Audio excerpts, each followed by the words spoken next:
आशुतोष, इस गेटअप में आने के बाद आशुतोष के एक्टर में क्या बदलाव आया है? ये तो मुझे लगता है कि दर्शक बताएंगे कि मेरे अभिनय में क्या बदलाव आया है, लेकिन मेरा मानना है कि जब भी कभी कोई आप बाहरी रूप धारण करते हैं तो निश्चित तौर पर अंदर कहीं कोई क्रांति घटित होती है। जब अंदर परिवर्तन होता है तो बाहर परिवर्तन स्वतः निकल के आता है। लेकिन शबनम मौसी का किरदार करते हुए मैंने बिल्कुल भी गेटअप की तरफ ज़्यादा ध्यान नहीं दिया, बनस्पत उस मानसिकता की तरफ ध्यान दिया है कि वो कौन सी मानसिकता है कि जब नर नर नहीं रहता, नारी नारी नहीं रहती और किन्नर हो जाता है। तो किन्नर का मतलब होता है कापुरुष, और कापुरुष का मतलब मुझे लगता है वो व्यक्ति की जिसके अंदर विचार तो हों लेकिन उनको कार्य रूप में परिणित करने की क्षमता ना हो। तो मेरी परिभाषा यही है। तो मैंने मानसिकता की तरफ अधिक ध्यान दिया है। बाकी देखिए, फिल्म और अभिनय बताएगा कि कहीं कोई बदलाव आया है नहीं आया। अगर आया होगा तो सराहा जाऊंगा, और नहीं आया होगा तो जैसे तालियां मिलती हैं तो वैसे गालियां भी मिलती हैं। आप शबनम मौसी से मिले हैं आप? जी, कई दफ़ा मेरी मुलाकात हुई है। बड़ी अच्छी हमारी मित्र हैं वो, और उनसे मिलने के बाद ही हमने ये फैसला किया था कि नहीं, इनके ऊपर जो फिल्म बने उसमें मुझे निश्चित तौर पे काम करना चाहिए।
अरे मास्टर जी, ये ना, यही ना, अंदर।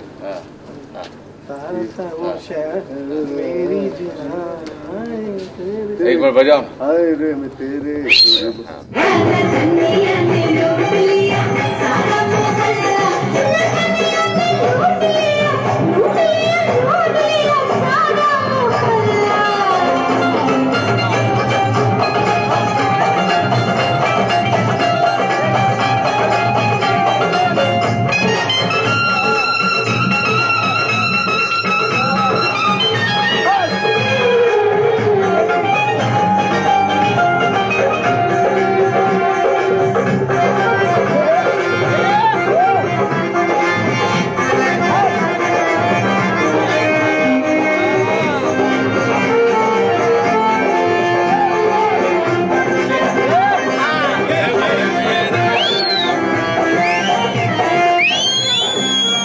हिंदी फिल्मों में किन्नरों के किरदार को ज़्यादातर एक हास्य व्यंग के रूप में ज़्यादातर दिखाया गया। कुछ कोशिशें हुई है, जैसे तमन्ना में कुछ किरदार थे। तो क्या कारण है हमारी हिंदी फिल्मों में क्यों उसे हास्य के रूप में एक हंसने का जरिया बनाया गया, रादर देन उनकी प्रॉब्लम्स को अगर चित्रित करने की कोशिश कम की गई है?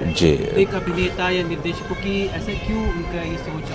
क्या होता है कि ये इंसान की फितरत है कि जो समस्या हमारे सामने जितनी जटिल होती है, जितनी बड़ी होती है, अगर उसका समाधान हमारे पास नहीं होता तो हम उसको हास्य के तौर पर उस चीज़ को निकाल के खड़ा कर देते हैं। नज़रअंदाज तो नहीं कर सकते हैं क्योंकि वो समस्या है, आपके नज़रअंदाज करने से वो समस्या ख़त्म नहीं हो जाएगी। तो हम फिर क्या करें, तो उस समस्या का समाधान या उस समस्या के ऊपर चर्चा कहीं ना कहीं हम हास्य के माध्यम से करते हैं, जिसमें एक पैथोस होता है, जिसमें एक पीड़ा होती है। तो कभी कभी हम हंस के भी अगर किसी समस्या के बारे में विचार कर लें तो हम पाते हैं कि वो समस्या तो जैसी की तैसी है, लेकिन उसको झेल पाने की क्षमता हमारे अंदर मौजूद है। क्या वजह है कि 33.5 लाख किन्नर हिंदुस्तान के अंदर है हमने क्यों इनकी ऊर्जा का सदुपयोग नहीं किया, क्यों हमने इनको खेती बाड़ी में नहीं लगाया, क्यों ये इनमें से कोई डॉक्टर, कलेक्टर, इंजीनियर नहीं है, क्यों इनमें से कोई सेना में नहीं जा सकता, क्यों इनमें से कोई पुलिस में भर्ती नहीं हो सकता।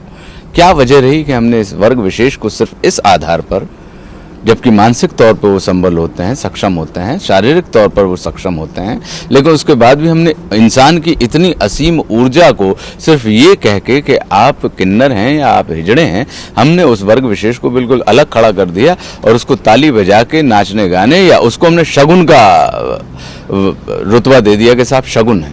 तो जो ज़िंदगी में जो तकलीफ हमारे सामने सबसे ज़्यादा बड़ी होती है, या तो हम उसको शुभ कह देते हैं, शगुन मान लेते हैं, या उसके ऊपर हंस लेते हैं। तो मुझे लगता है कि इस चीज़ के ऊपर विचार होना चाहिए, भले ही हंस के हो, भले ही गंभीरता से हो, क्योंकि ज़रूरी नहीं है कि कोई गंभीर व्यक्ति हंस नहीं सकता। आप हंस सकते हैं, लेकिन निश्चित तौर पर इस पर विचार होना चाहिए और उनको मुख्य धारा से जोड़ने की कोशिश की जानी चाहिए।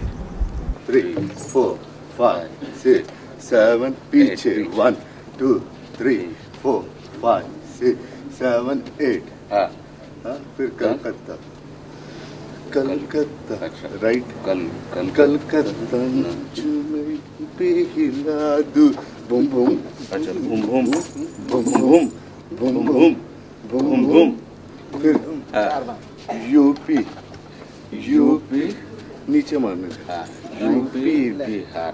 चलो थोड़ा फास्ट हाँ, यानी एक मिनट रिदम के साथ।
कि कल तक मेरे ऊपर ये गाना नहीं था। कल तक ये गाना इनके ऊपर नहीं था। मैंने अचानक ये प्लान बनाया कि ये गाना मैं आज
है